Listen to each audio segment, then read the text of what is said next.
ముఖేష్ ధీరూభాయ్ అంబానీ, జననం ఏప్రిల్ 19, 1957, ఒక భారతీయ బిలియనీర్ వ్యాపారవేత్త.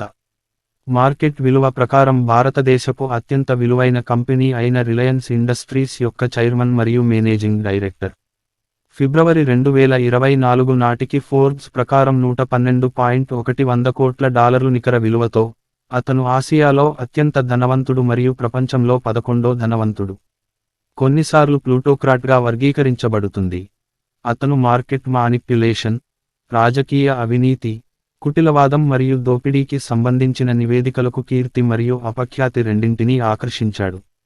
జీవితం తొలి దశలో ముఖేష్ ధీరూభాయ్ అంబానీ ఏప్రిల్ 19, 1957న ఏడెన్, ప్రస్తుత యెమెన్ లోని బ్రిటిష్ క్రౌన్ కాలనీలో ధీరూభాయ్ అంబానీ మరియు కోకిలాబెన్ అంబానీలకు గుజరాతీ హిందూ కుటుంబంలో జన్మించారు. అతనికి ఒక తమ్ముడు అనిల్ అంబానీ మరియు ఇద్దరు సోదరీమణులు ఉన్నారు, నీనా భద్రశ్యామ్ కోఠారి మరియు దీప్తి దత్తరాజ్ సల్గాంకర్. అంబానీ 1958లో సుగంధ ద్రవ్యాలు మరియు వస్త్రాలపై దృష్టి సారించే వ్యాపారాన్ని ప్రారంభించడానికి భారతదేశానికి తిరిగి వెళ్లాలని నిర్ణయించుకున్నందున అంబానీ యెమెన్లో కొంతకాలం మాత్రమే నివసించారు. తరువాతి పేరు మొదట విమల్ అని పిలువబడింది, కానీ తరువాత ఓన్లీ విమల్ గా మార్చబడింది. అతని కుటుంబం 1970ల వరకు ముంబైలోని బులేశ్వర్లో నిరాడంబరమైన 2 పడక గదుల అపార్ట్మెంట్లో నివసించింది. వారు భారతదేశానికి మారినప్పుడు కుటుంబం యొక్క ఆర్థిక స్థితి కొద్దిగా మెరుగుపడింది, అయితే అంబానీ ఇప్పటికీ మతపరమైన సమాజంలో నివసిస్తున్నారు, ప్రజా రవాణాను ఉపయోగించారు మరియు ఎప్పుడూ భత్యం పొందలేదు. ధీరూభాయ్ తర్వాత కొలాబాలో సీ విండ్ అనే 14 అంతస్తుల అపార్ట్మెంట్ బ్లాక్ను కొనుగోలు చేశారు. ఇక్కడ ఇటీవల వరకు అంబానీ మరియు అతని సోదరుడు వారి కుటుంబాలతో వేర్వేరు అంతస్తులలో నివసించారు. చదువు అంబానీ తన సోదరుడు మరియు ఆనంద్ జైన్తో కలిసి ముంబైలోని పెద్దార్ రోడ్లోని హిల్ గ్రేంజ్ హై స్కూల్లో చదివాడు, ఆ తర్వాత అతని సన్నిహితుడు అయ్యాడు. తన మాధ్యమిక పాఠశాల విద్య తర్వాత అతను సెయింట్ జేవియర్స్ కాలేజీ, ముంబైలో చదువుకున్నాడు. అతను ఇన్స్టిట్యూట్ ఆఫ్ కెమికల్ టెక్నాలజీ నుండి కెమికల్ ఇంజనీరింగ్లో బి డిగ్రీని పొందాడు. అంబానీ తరువాత స్టాన్ఫోర్డ్ విశ్వవిద్యాలయంలో MBA కోసం నమోదు చేసుకున్నాడు, అయితే తన తండ్రి రిలయన్స్ను నిర్మించడంలో సహాయం చేయడానికి 1980లో ఉపసంహరించుకున్నాడు. ఆ సమయంలో అది ఇప్పటికీ చిన్నది కాని వేగంగా అభివృద్ధి చెందుతున్న సంస్థ. నిజ జీవిత నైపుణ్యాలు తరగతి గదిలో కూర్చోవడం ద్వారా కాకుండా అనుభవాల ద్వారా ఉపయోగించబడతాయని అతని తండ్రి భావించాడు, కాబట్టి అతను తన కంపెనీలో నూలు తయారీ ప్రాజెక్ట్కు నాయకత్వం వహించడానికి తన కొడుకును స్టాన్ఫోర్డ్ నుండి భారతదేశానికి తిరిగి పిలిచాడు. అంబానీ తన ఉపాధ్యాయులు విలియం ఎఫ్. షార్ప్ మరియు మన్మోహన్ శర్మలచే ప్రభావితమయ్యారని చెప్పబడింది, ఎందుకంటే వారు మిమ్మల్ని ఆలోచించేలా చేసిన ఒక రకమైన ప్రొఫెసర్లు. కెరీర్ 1981లో అంబానీ వారి కుటుంబ వ్యాపారాన్ని, రిలయన్స్ ఇండస్ట్రీస్ లిమిటెడ్, నిర్వహించేందుకు అతని తండ్రి ధీరూభాయ్ అంబానీ స్టాన్ఫోర్డ్ నుండి వైదొలిగారు. ముఖేష్ అంబానీ రిలయన్స్ ఇన్ఫోకామ్ లిమిటెడ్, ప్రస్తుతం రిలయన్స్ కమ్యూనికేషన్స్ లిమిటెడ్ ను స్థాపించారు. ఇది సమాచార మరియు సమాచార సాంకేతిక కార్యక్రమాలపై దృష్టి సారించింది. 24 సంవత్సరాల వయస్సులో కంపెనీ చమురు శుద్ధి కర్మాగారం మరియు పెట్రోకెమికల్స్లో భారీగా పెట్టుబడి పెట్టినప్పుడు అంబానీకి పాతాళగంగ పెట్రోకెమికల్ ప్లాంట్ నిర్మాణ బాధ్యతలు అప్పగించబడ్డాయి. భారతదేశంలోని జామ్నగర్లో ప్రపంచంలోనే అతిపెద్ద గ్రాస్రూట్ పెట్రోలియం రిఫైనరీని ఏర్పాటు చేయడానికి అంబానీ దర్శకత్వం వహించారు మరియు 2010లో రోజుకు 6,60,000 బ్యారెల్స్, సంవత్సరానికి 33 మిలియన్ టన్నులు ఉత్పత్తి చేయగలరు. పెట్రోకెమికల్స్, విద్యుత్ ఉత్పత్తి, ఓడరేవు మరియు సంబంధిత మౌలిక సదుపాయాలతో అనుసంధానించబడింది. డిసెంబర్ 2013లో అంబానీ భారతదేశంలో 4G నెట్వర్క్ కోసం డిజిటల్ ఇన్ఫ్రాస్ట్రక్చర్ను ఏర్పాటు చేయడంలో భారతి ఎయిర్టెల్తో సహకార వెంచర్ యొక్క అవకాశాన్ని ప్రకటించారు. జూన్ 18, 2014న ముఖేష్ అంబానీ రాబోయే 3 సంవత్సరాలలో వ్యాపారాలలో రూ. 1.8 ట్రిలియన్ షార్ట్ స్కేల్ పెట్టుబడి పెడతానని మరియు 2015లో 4G బ్రాడ్బ్యాండ్ సేవలను ప్రారంభిస్తానని చెప్పారు. ఫిబ్రవరి 2014లో కేజీ బేసిన్ నుండి సహజవాయువు ధరను నిర్ణయించడంలో అవకతవకలు జరిగినందుకు ముఖేష్ అంబానీపై క్రిమినల్ నేరాలకు పాల్పడ్డారని ఆరోపిస్తూ ఫస్ట్ ఇన్ఫర్మేషన్ రిపోర్ట్ ఫర్ దాఖలు చేయబడింది. చమురు శుద్ధి కర్మాగారాలు, పెట్రోకెమికల్ ఉత్పత్తులు మరియు సంబంధిత పరిశ్రమలలో ఇంజనీరింగ్ మరియు వ్యాపార నాయకత్వం కోసం అంబానీ 2016లో నేషనల్ అకాడమీ ఆఫ్ ఇంజనీరింగ్లో సభ్యునిగా ఎన్నికయ్యారు. 2015 నాటికి, చైనాకు చెందిన హురున్ రీసెర్చ్ ఇన్స్టిట్యూట్ ప్రకారం, అంబానీ భారతదేశ దాతృత్వవేత్తలలో 5వ స్థానంలో ఉన్నారు. అతను బ్యాంక్ ఆఫ్ అమెరికాకు డైరెక్టర్గా నియమితుడయ్యాడు మరియు దాని బోర్డులో ఉన్న మొదటి అమెరికన్యేతర వ్యక్తి అయ్యాడు.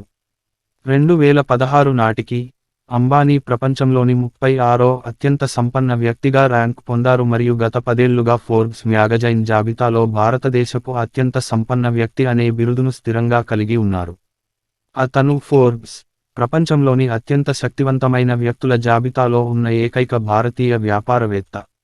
అక్టోబర్ 2020 నాటికి, ముఖేష్ అంబానీ ఫోర్బ్స్ ద్వారా ప్రపంచంలోని 6వ సంపన్న వ్యక్తిగా ర్యాంక్ పొందారు.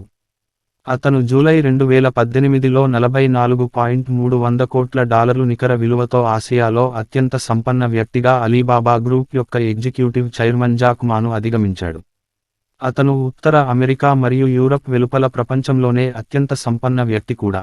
ఫిబ్రవరి 2018 నాటికి, బ్లూంబెర్గ్ యొక్క రాబిన్హుడ్ ఇండెక్స్, అంబానీ యొక్క వ్యక్తిగత సంపద 20 రోజుల పాటు భారత ఫెడరల్ ప్రభుత్వ కార్యకలాపాలకు నిధులు సమకూర్చడానికి సరిపోతుందని అంచనా వేసింది. రిలయన్స్ ద్వారా, అతను Indian premier league franchise Mumbai ఇండియన్స్ను కూడా కలిగి ఉన్నాడు మరియు భారతదేశంలో ఫుట్బాల్ లీగ్ అయిన ఇండియన్ సూపర్ లీగ్ స్థాపకుడు.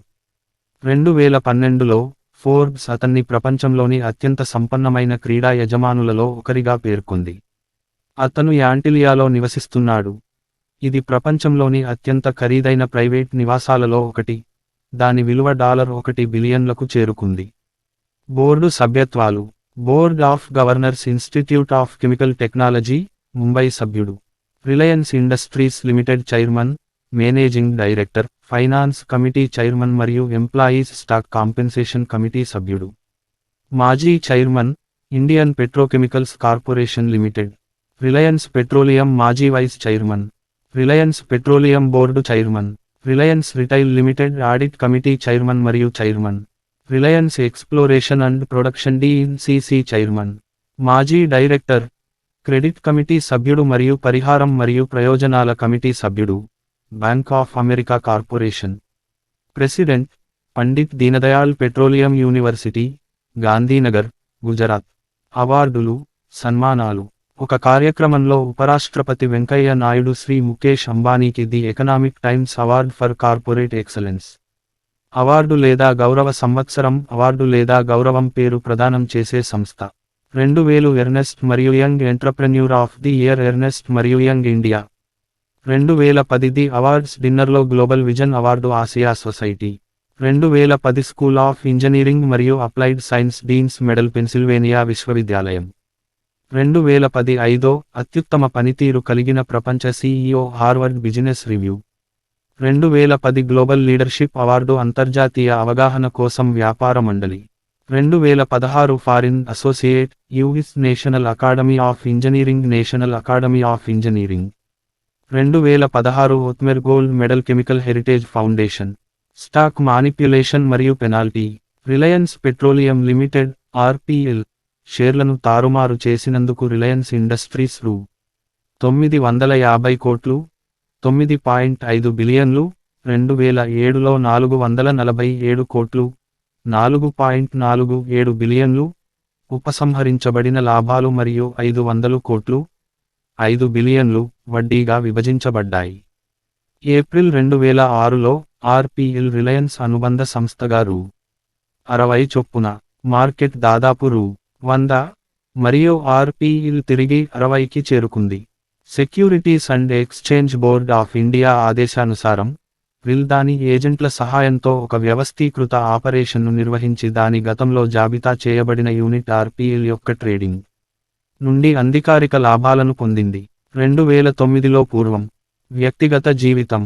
2018లో దీపికా పదుకొనే మరియు రణవీర్ సింగ్ రిసెప్షన్లో అంబానీ కుటుంబం. అతను 1985లో నీతా అంబానీని వివాహం చేసుకున్నాడు మరియు వారికి ఆకాష్ మరియు అనంత్ అనే 2 కుమారులు మరియు ఆకాష్ కవల అయిన ఈషా అనే కుమార్తె ఉన్నారు.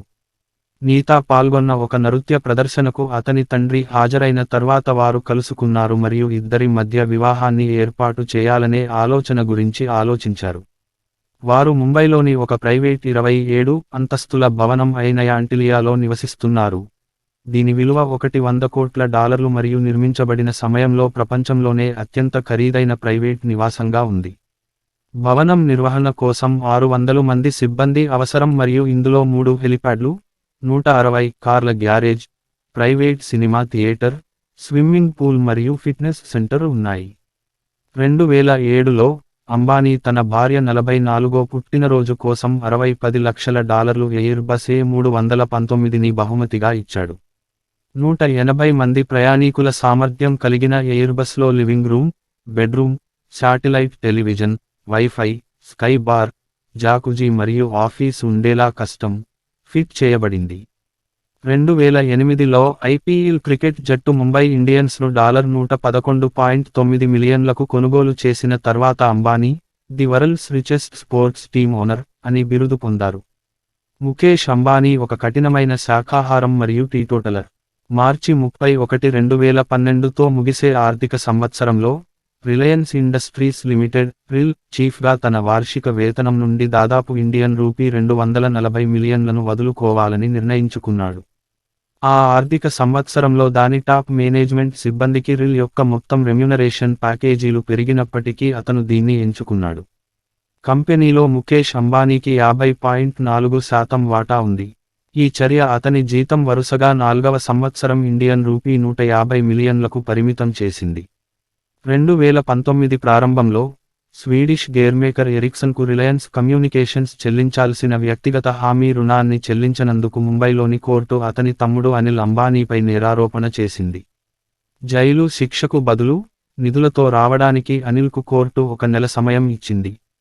నెలాఖరులో ముఖేష్ తన తమ్ముడికి రుణం తీర్చుకున్నాడు.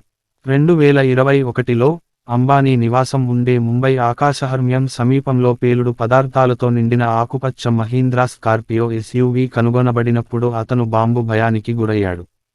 2023లో అతనికి ఇమెయిల్ ద్వారా మరణ బెదిరింపు వచ్చింది.